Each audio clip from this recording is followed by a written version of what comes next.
If I were to give one message of encouragement, the most valuable thing that I think I could share right now with church leaders is this: your leadership journey with the Lord is meant to pioneer a leadership community. And that leadership community has the potential to expand the gospel of the kingdom.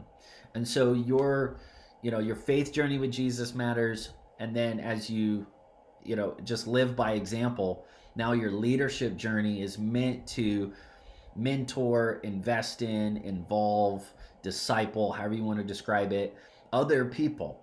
But it's for the purpose of receiving them in the grace of Jesus, releasing them into gospel work, so that way we can expand. And that's a different model, but it's actually more relational.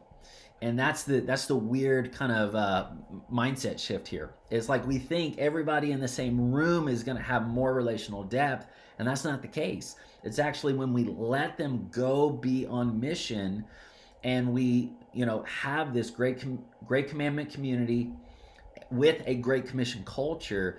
It kind of flips the idea on its head, but it actually produces really deep relationships. And I'm not just saying this out of theory or theatrics or just in the name of theology. I mean this in a very, very genuine, thoughtful way. I'm living this. Some of my best friends are in other states, they're in other nations, and we've got this Christ connection.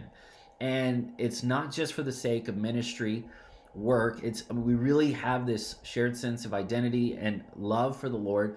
We pray hard together. We play hard together.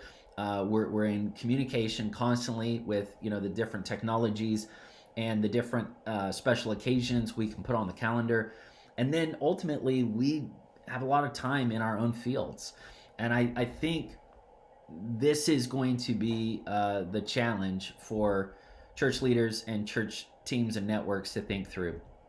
So I'm convinced that there's a better way to lead communities, networks, and movements. It's by unlearning lone leadership, because lone leadership is what's misleading people into lonely communities. And when we unlearn lone leadership, then we get to unleash the love and power that Jesus offers when we're leading in community.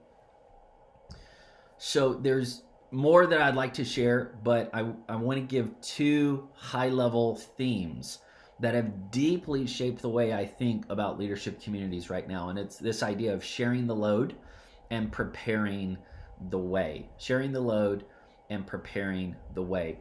If you would like more access to this whole kind of conversation, then just opt in, get the rest of this conversation, because I still have many more slides to go. And I don't know if you expected that when you tapped into this. So just share your email with me. I'll give you access to the full thing, and then we can really go on this journey in an intentional and relational way.